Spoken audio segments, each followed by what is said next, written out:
Muhammed Aleyhisselam'ın altı hediyesi ve onun insaniyet tarihi gösterken tesiri.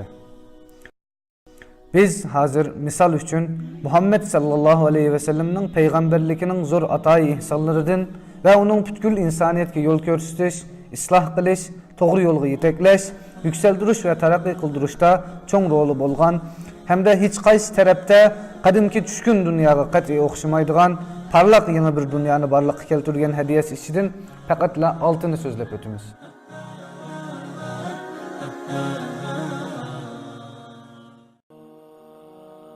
Birinci, sap ve roşen bolgan tevhid akidisi. Peygamber sallallahu aleyhi ve sellem'nin tuncu töhbisi, bunun bütkül insaniyetke sap ve kımmetlik tevhid akidisi ata kılganlığı bolup, bu akide bolsa inqilab kılgıcı, aciz kılgıcı, güç kuvvet ve titiklik bilen hareket kılgıcı, vaziyetlerini özgertgücü, batıl ilahlarını veyran kılgıcı. Bütkül insaniyet bundak derecege ezelden yetip bakmagan hem ta kıyametki kadar yetelmeydigan bir akidedir.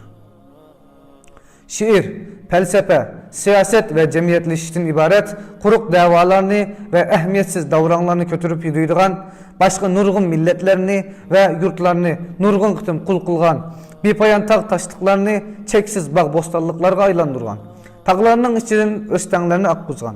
Hatta bazıda xudalık davasını kılgan bu insan, kılçı payda ziyan yetküzelmeydiğin, bir nersi birelmeydiğin ve tosup kalalmaydiğin erzimes nersilerge secde kılattı.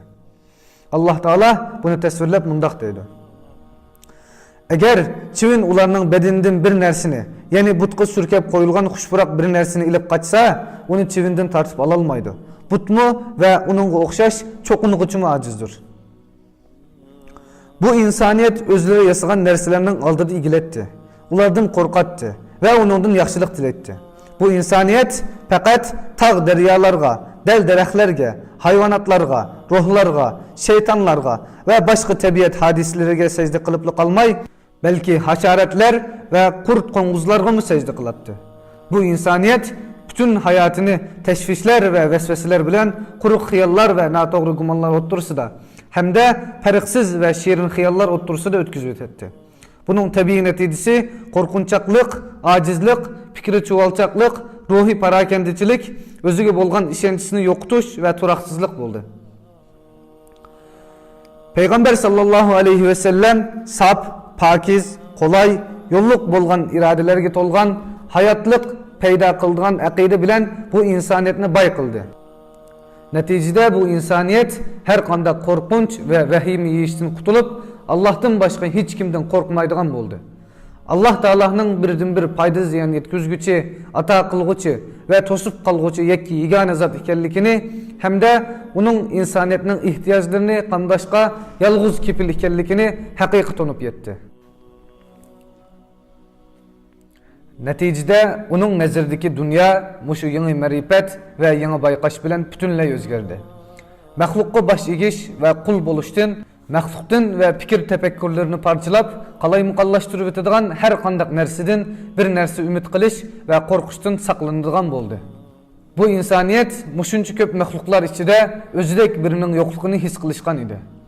O özünü Allah'ın mahlukları içindeki en hürmetlik mahluk, bu zümünün hocisi ve bu zümündeki Allah'ın halifesi dep qarab, öz Rabbige ve yaratıcısına itaat kıladığan, onun emir fermanlarını icra kıladığan hem de muşu arkalık bu büyük insaniyetinin izzet hürmetini ve bu dünya uzun zamanlardan biri mehrum kalgan mengülük insani büyüklükünü emelileştirirdiğan boldu.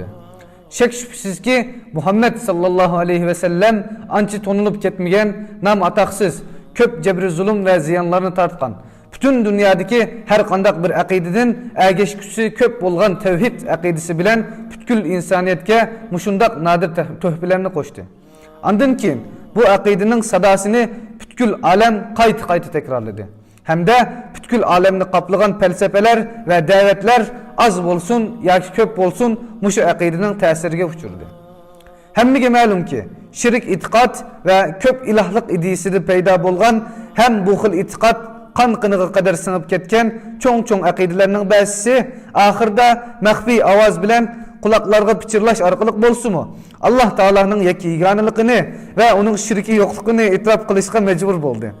Özlerinin şirk itikadlarını şirk ve bid'atçilik töhmetinden aklaş ve onu azrak bolsumu İslam'daki tevhid akidesiga okuşturuş maqsadida falsafilik bilen düşündürüşke mecbur boldu. Bu akidenin tarqatquchilari ve hizmetini qilguvchilar shirkni itiraf qilishdan uyulishga ve onu tilga ilishdan xijil bo'lishga başladı.